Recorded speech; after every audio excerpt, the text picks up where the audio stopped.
Hello friends, तो आज हम हिस्ट्री के बारे में पढ़ेंगे। हिस्ट्री का मतलब क्या होता है। हिस्ट्री में हम पढ़ते हैं जो चीज़ें पास्ट में हो चुकी हैं, उनके बारे में जो भी अध्ययन किया जाता है उसे हम हिस्ट्री के अंतर्गत पढ़ते हैं। हिस्ट्री की खोजकर्ता कौन थे? हिस्ट्री के खोजकर्ता हेरोडोटस थे, जिन्होंने जिन्हें हिस्ट्री फादर ऑफ हिस्ट्री बोला जाता है। हिस्ट्री को मेनली 3 पार्ट्स में डिवाइड किया गया है। फर्स्ट, प्रागैतिहासिक काल, आद ऐतिहासिक काल एंड ऐतिहासिक काल। प्रागैतिहासिक क्या होता है? प्रागैतिहासिक काल को हम इंग्लिश में प्री हिस्टोरिक पीरियड बोलते हैं और आद ऐतिहासिक को प्रोटो हिस्टोरिक बोलते हैं एंड ऐतिहासिक को हिस्ट्री। प्रागैतिहासिक काल में क्या है? कोई भी साक्ष्य हमें लिखित रूप में नहीं मिले हैं। जो भी साक्ष्य हैं हमें जो भी मिले हुए हैं उनका कोई लिखित साक्ष्य नहीं मिला हुआ है। आदि ऐतिहासिक काल में क्या है? जो साक्ष्य हैं वो हमको लिखित रूप में मिले तो हैं, पर उनकी लैंग्वेज पढ़ नहीं पाए हैं। आज तक कोई भी वैज्ञानिक उन लैंग्वेजेस को पढ़ नहीं पाया है, इसलिए उस समय के साक्ष्य लिखित हैं बट अपठनीय हैं। ऐतिहासिक काल में क्या है? ऐतिहासिक काल में जो साक्ष्य हैं वो पूर्णतः स्पष्ट रूप से लिखित हैं और उनको पढ़ा भी गया है। इसलिए जो ऐतिहासिक काल है वो ज़्यादा स्पष्ट है साक्ष्यों के रूप में, क्योंकि उस समय जो भी साक्ष्य मिले हैं उनको पढ़ा भी गया है और उन लिखित रूप में जो भी मिले हुए हैं उनको अच्छे से पढ़ा जा सका है।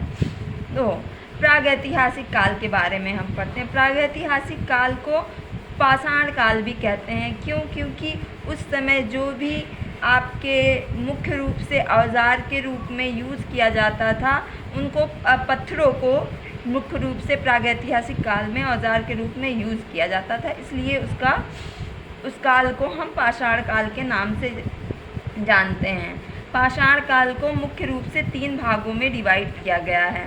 पहला पुरा पाषाण काल, दूसरा मध्य पाषाण काल और तीसरा नवपाषाण काल। पुरा पाषाण काल क्या था? पुरा पाषाण काल में आदि मानव ने आग की खोज की थी। मध्य पाषाण काल में उसने अंत्येष्टि संस्कार, मतलब कि शवों को मरने के बाद दफनाने की जो प्रक्रिया थी वो मध्य पाषाण काल में शुरू हुई थी, जिसे हम अंत्येष्टि क्रिया कहते हैं। नवपाषाण काल में क्या हुआ? नवपाषाण काल में मुख्य रूप से खेती करना, आदि मानव ने खेती करना प्रारंभ किया था। तो जो भी हमें कृषि के साक्ष्य मिलते हैं वो कहाँ से मिलते हैं? नवपाषाण काल से। नवपाषाण काल में सबसे पहले जो कृषि के साक्ष्य मिले हमें वो कहाँ मिले? मेहरगढ़ में।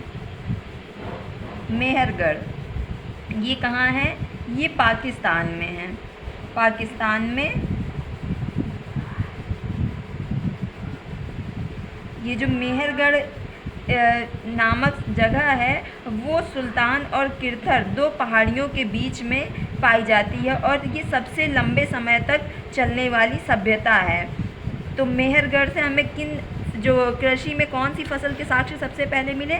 सबसे पहले हमें गेहूँ और जौ के साक्ष्य मिले। गेहूँ और जौ, जिसमें गेहूँ जो है वो हमें मेहरगढ़ से मिला, पर जौ के जो साक्ष्य हैं वो हमें ईरान से मिले। आदि ऐतिहासिक काल में क्या है? आदि ऐतिहासिक काल में हमें कांसे का पता चला। कांसे का आविष्कार किया था आदि मानव ने। कांस्य नामक धातु का उपयोग किया था, इसलिए इस काल को हम कांस्य युग के नाम से जानते हैं। और ऐतिहासिक काल में हम लोहे का ज्ञान हुआ था।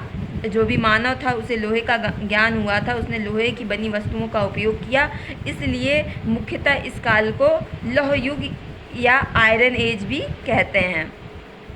जो इन सब हिस्ट्री के बारे में जो भी हमारे पुरातात्विक होते हैं तो उन चीज़ों को संरक्षित करने के लिए म्यूज़ियम में चीज़ों को रखा जाता है। तो हमारे विश्व का जो म्यूज़ियम है वो कहाँ पे है?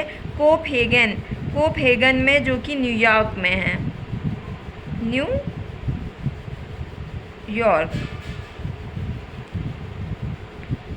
और इंडिया में हमारा म्यूज़ियम कहाँ है? इंडिया के म्यूज़ियम का नाम पहले क्या था? मानव संग्रहालय था, जिसको अब परिवर्तित करके क्या नाम रख दिया गया है? इंदिरा गांधी म्यूज़ियम, जो कि भोपाल मध्य प्रदेश में स्थित है।